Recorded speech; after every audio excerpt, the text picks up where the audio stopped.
epic humanitarian crisis, the biggest wave of refugees in modern history. But we have no idea who they are. They have no identification. They have no papers. I would be very reticent to bring in people who are ideologically opposed to the ideal of America. So we think the prudent, the responsible thing is to take a pause in this particular aspect of this refugee program in order to verify that terrorists are not trying to infiltrate the refugee population. But this is now the hot topic. This is security. This is the ultimate problem.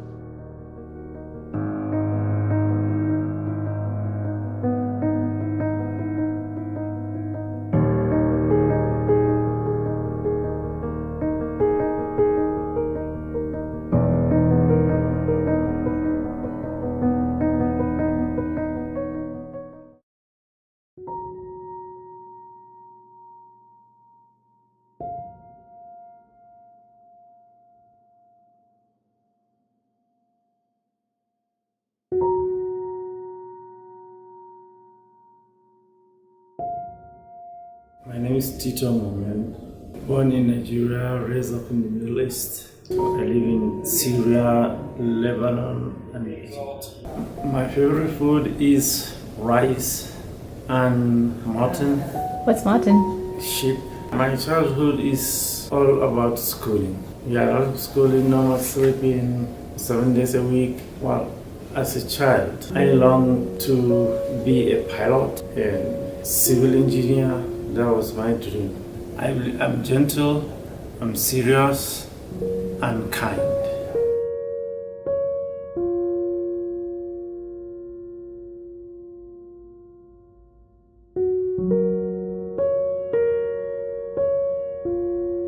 I was kicked out of Syria. I had to leave Syria within 24 hours. I ended up going to Lebanon because that's the only way I can escape. Got some help from somebody, and we had some help from Nigerian embassy. I was picked up by friends at the airport, taken to their house instead of going to hotel, and so they give me all the help I needed till I get back to the airport and leave the country. And final one, when I came here about 4 years ago, and same thing, they take me to their house, and then I came to the university 2 days later, and the International Center introduced me to someone who take in charge of me, so take me to get apartment, do my registration, do all the necessary things to integrate into the university. What does the word home mean to you? To me, home means a place where you belong to. But for me, do I really have home? Because I've left home since I was a kid, since I was 11. I always have this nostalgia. And it was like, for me, it was written, I just have to be on the road all the time. Being in a places where they don't belong to me, where I feel always a stranger. And it looks like it's going to continue throughout my life. I like Utah because Utah is more like a Middle East, quiet, calm, no much obstruction. That's how Middle East used to be. But with these political issues now, it is a disaster to be in the Middle East. So since then, for me, wherever I lay my head, that's my home. So home is just a dream far away. It is not easy, but it was okay for me, because everything was that I just needed, is there. Every time I need people for something, they are there, Yeah, and for that's why I see it is my duty to stood for others. And that's what I'm trying to do.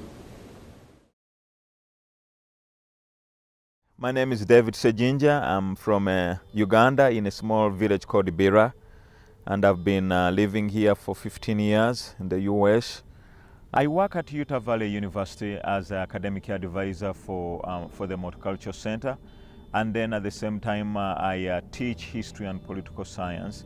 In Africa, we have a saying that says it takes a village to raise a child. You know, they pray for you, they encourage you, they motivate you, and they inspire you to be good and to be better and not to give up. Here, sometimes it's very difficult to fit in with the philosophy of a village, whereby you know, your neighbor, everyone, and everyone is on their own, and little do you get that sense of a village because of the culture shock that one encounters and that back crash. Sometimes it's a challenge and a tragedy where sometimes you have to conform to the traditions of a given culture. Unlike our culture where everyone and anyone knows everyone, here it's a bit not the same. There has been a lot of political innuendos about refugees and don't come to our country, let's take our country back. But looking at the history of America, which has been made of immigrants from all over who were once refugees. So in one sense or the other, we all have been one-time refugee. And some of them ran away from their countries because of seeking asylum, because of political turmoil, because of religiosity, some of them because of gender. And so all those things are reasons why they run away. And when they come off on our shores, let's embrace them, let's give them hope, let's give them courage, let's strengthen them, let's make them feel they are part of us, who we are, as a good fabric of our society.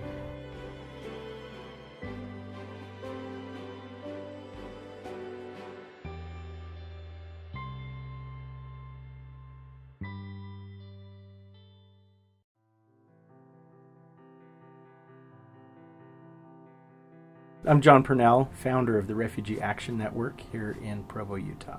One of the key challenges with refugees and the resettlement process is that they are settled into government-subsidized housing, so they end up very concentrated. When we started to put together the program whereby families in a certain neighborhood would gather together and they would basically adopt or sponsor or host a refugee or a refugee family, it provides people who will embrace you and accept you and will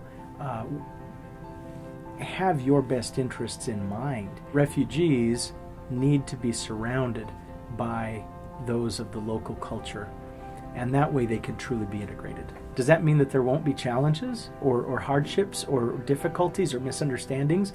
There absolutely are and will be. But it's working through those things, and in spite of those things, helping people become acclimated and integrated. They don't have to be the same as us. They just need to be accepted and loved and appreciated by us. They come with their heritage, they come with their language, their identity, but what they need is an identity here.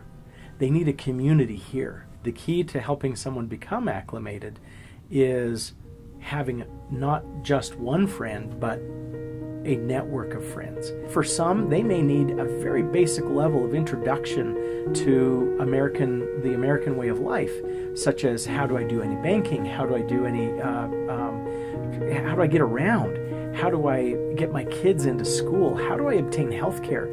A lot of these kinds of basic survival and life skills are things that we individually can teach them. It's not just the recipient that benefits. When you truly serve and you truly sacrifice, then this is something that will benefit you as well. So honestly, it's not just what the refugees need, it's what our community needs. And we need the refugees as bad as they need us. The simple message I want to leave for everybody here is we have to look into refugees as normal human beings whom are in need of help because they are in a new territory, in a new place which is not their own, in a new place where we have different tradition, different culture, different way of doing things than from where they come from. So by helping them to assimilate, we will solve a lot of troubles.